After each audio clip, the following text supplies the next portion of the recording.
The Cool Bean.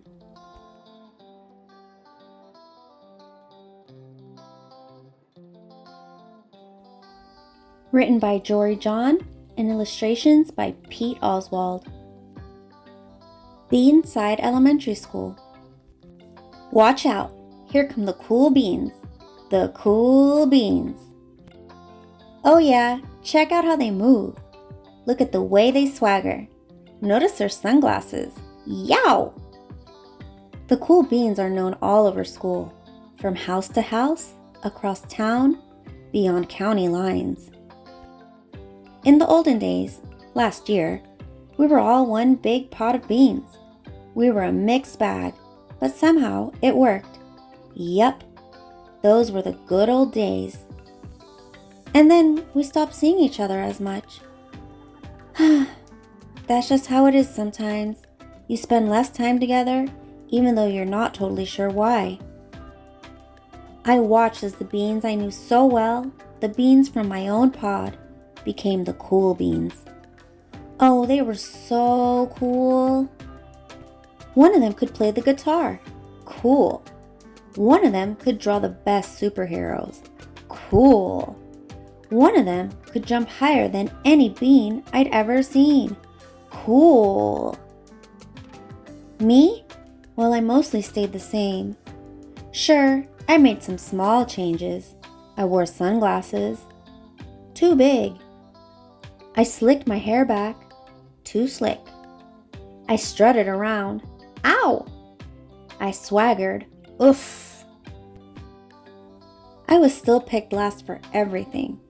My clothes never seemed to fit. I snorted when I laughed. I walked into stuff.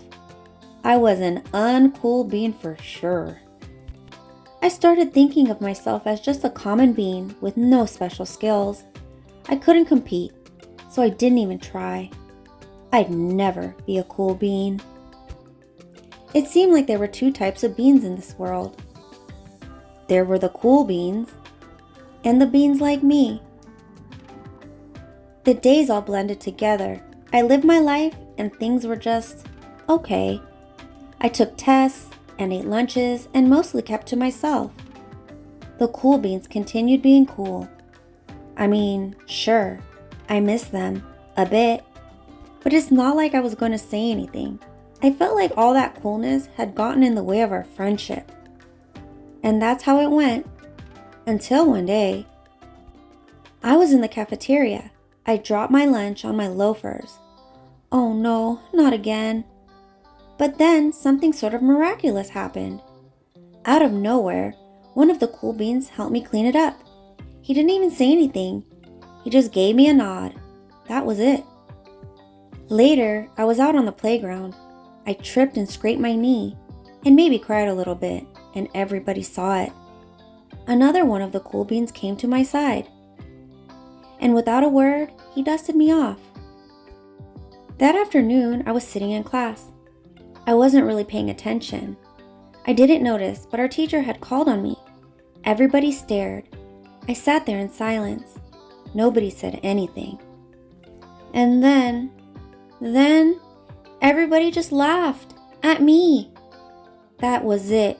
After today, I was officially a has-been. But then one of the cool beans stood up and came over to me. Everybody watched. She leaned in close and whispered, "Hey, the teacher asked you to read from page 32. Then she gave me a quick wink and went back to her seat. It was a small gesture, sure, but it was also everything. I walked home with a goofy smile on my face. I smiled all the way through dinner. That day made all the difference. It was a day that could have been really bad, if not for the kindness of a few cool beans. It gave me a shred of confidence. That shred of confidence has continued to grow. Somebody had my back. Or a few somebodies. After that, I started hanging out with the cool beans again. How have you been? Get it? How have you been? Not all the time, but sometimes. At lunch, after school, even on the weekends. The Throughout all of this, I realized that it's not about how you look or any of that other silly stuff.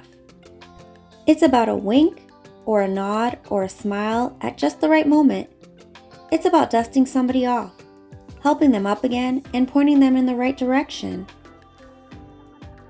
You need a hand? Yes, please. Now that's cool.